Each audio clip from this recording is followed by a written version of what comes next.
नमस्कार, प्रभा साक्षी पॉडकास्ट में आप सभी का स्वागत है। आज के इस पॉडकास्ट में बात करेंगे कि हो गया ऐलान, हिंदू मुस्लिम एक समान, सऊदी समेत इन इस्लामिक देशों की मदद से तैयार हुआ यूसीसी।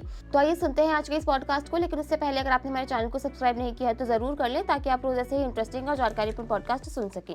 इस वक्त उत्तराखंड पूरे देश में ही नहीं बल्कि पूरी दुनिया में चर्चा का विषय बना हुआ है। 27 जनवरी की तारीख को उत्तराखंड ने एक नया इतिहास रच दिया है। यहाँ मजहब की दीवारें टूटते दिखी हैं।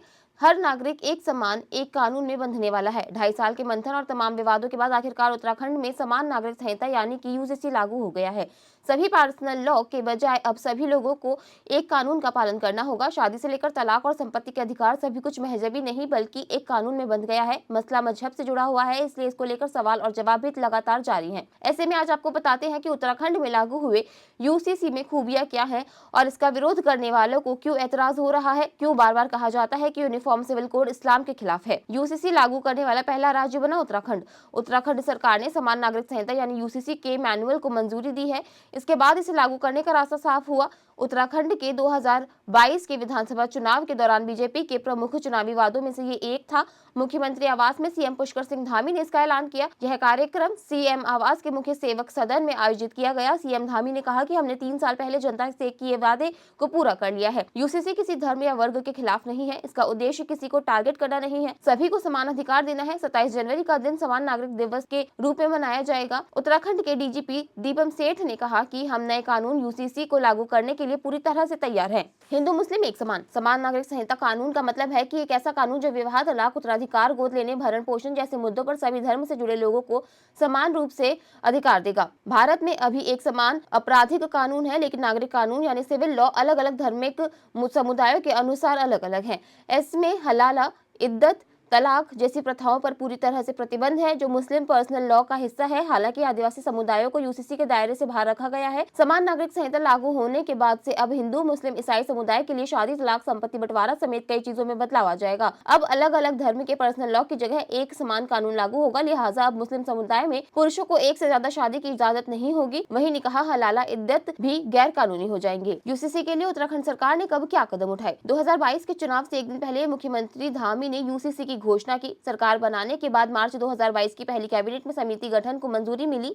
समिति ने 2.5 लाख लोगों से 20 लाख सुझाव ऑफलाइन और ऑनलाइन प्राप्त किए। 6 फरवरी 2024 को विधानसभा में यूसीसी विधेयक पेश हुआ। 7 फरवरी 2024 को पारित हुआ। 11 मार्च 2024 को राष्ट्रपति ने यूसीसी विधेयक को मंजूरी दी। क्रियान्वयन समिति ने 18 अक्टूबर 2024 को नियमावली सरकार को सौंपी। 20 जनवरी 2025 को नियमावली को कैबिनेट की मंजूरी मिली। यूसीसी के अंतर्गत कौन आएगा? उत्तराखंड में अधिनियम संपूर्ण राज्य पर लागू होगा। ये अधिनियम उत्तराखंड से बाहर रहने वाले राज्य के निवासियों पर भी प्रभावी है। अनुसूचित जनजातियों और संरक्षित अधिकार प्राप्त व्यक्तियों और समुदायों को यूसीसी के मापदंडों से छूट दी गई है। ऑनलाइन पोर्टल का कैसा कर सकते हैं इस्तेमाल? सीएम द्वारा लॉन्च किया गया ऑनलाइन पोर्टल अगले सप्ताह से उत्तराखंड के नागरिकों के उपयोग के लिए उपलब्ध होगा। ये निवासियों को विवाह, तलाक, उत्तराधिकार अधिकार, लिव इन रिलेशनशिप और उनकी संपत्ति को पंजीकृत करने की अनुमति देगा। पूरी प्रक्रिया घर से मोबाइल फोन का उपयोग करके पूरी की जा सकती है। आवेदक ईमेल या एसएमएस के माध्यम से अपने आवेदन की स्थिति को ट्रैक करने में सक्षम होगा। यूसीसी के तहत विवाह। यूसीसी पुरुषों और महिलाओं के लिए कानूनी विवाह की आयु को क्रमशः 21 और 18 वर्ष निर्धारित करता है। सभी समुदायों के लिए बहुविवाह और हलाला दोनों पर प्रतिबंध लगाता है। हलाला एक विवादास्पद इस्लामी विवाह प्रथा है, जहाँ एक तलाकशुदा महिला दूसरे पुरुष से शादी करती है और फिर अपने पूर्व पति से दोबारा शादी करने के लिए उसे तलाक देती है। जबकि विवाह की रस्में धार्मिक रीति रिवाजों या कानूनी प्रावधानों के तहत की जा सकती है। 60 दिनों के भीतर पंजीकरण अनिवार्य है। लिव इन रिलेशनशिप का रजिस्ट्रेशन अनिवार्य होगा। 26 मार्च 2010 से पहले या उत्तराखंड के बाहर हुए विवाहों को अधिनियम लागू होने के 180 दिनों के भीतर पंजीकृत किया जा सकता है। यह कोई अनिवार्य आवश्यकता नहीं है। कोई भी सैनिक किसी अभियान, वास्तविक युद्ध में शामिल वायुसेना कर्मी या समुद्र में नाविक विशेषाधिकार प्राप्त वसीयत कर सकता है, जिसके लिए नियमों को लचीला रखा गया है। यूसीसी वसीयत उत्तराधिकार के तहत वसीयत के निर्माण, रद्दीकरण और संशोधन के साथ साथ पूरक दस्तावेजों, जिन्हें कोडिसिल के रूप में जाना जाता है, के लिए एक सरलीकृत ढांचा तैयार करता है। यूसीसी के तहत तलाक। यूसीसी में पति और पत्नी के लिए तलाक के कारण और आधार समान है। इसका मतलब ये है कि पति अपनी पत्नी को तलाक दे सकता है और पत्नी भी इसी आधार पर तलाक की मांग कर सकती है। 4 मुस्लिम देशों की क्या है भूमिका? यूसीसी लागू करने के लिए सरकार ने व्यापक विचार विमर्श किया। इस प्रक्रिया में 43 हितधारकों के साथ बैठकें आयोजित की गई। कुल 72 गठन बैठकें हुई हैं। कुल 72 गहन बैठकें हुई, जिसमें जनता से 39 लाख एसएमएस, 28 लाख व्हाट्सएप संदेश और 2.33 लाख सुझाव प्राप्त हुए हैं। डाक ईमेल के माध्यम से भी हजारों सुझाव सरकार तक पहुंचे। सरकार द्वारा उपलब्ध कराई गई जानकारी के अनुसार उत्तराखंड सरकार ने सऊदी अरब, तुर्की, Indonesia, Nepal, France, Azerbaijan, Germany, Japan और कनाडा जैसे देशों के अध्ययन कर समान नागरिकता संहिता की अवधारणा को बेहतर रूप दिया है। मुख्यमंत्री पुष्कर सिंह धामी ने कहा है कि ये कदम उत्तराखंड को नई पहचान देगा। कोर्ट में चुनौती देगी कांग्रेस। कांग्रेस के नेता सलमान खुर्शीद ने उत्तराखंड में यूसीसी लागू होने पर कहा कि जरूरत पड़ी तो इसे अदालत में चुनौती दी जाएगी। खुर्शीद ने मीडिया से बात करते हुए कहा कि इसे होने दे, उन्हें इसे लागू करने दे, इसके बाद हम देखेंगे। मेरा भी उत्तराखंड में घर है, क्या वे मुझ पर भी लागू होगा? इसमें यह भी कहा गया है कि यह उन लोगों पर लागू होगा जो उत्तराखंड के निवासी है, चाहे वे कहीं भी रहते हो। तो यूसीसी उनका कितना पालन करेगी, उन्हें क्या किया है और किस सोच के साथ ऐसा किया है, हमें समझ में नहीं आता। आज के लिए इतना ही। अगले पॉडकास्ट में किसी और मुद्दे पर देंगे आपको विस्तृत जानकारी। तब तक के लिए जुड़े रहे प्रभा साक्षी के साथ।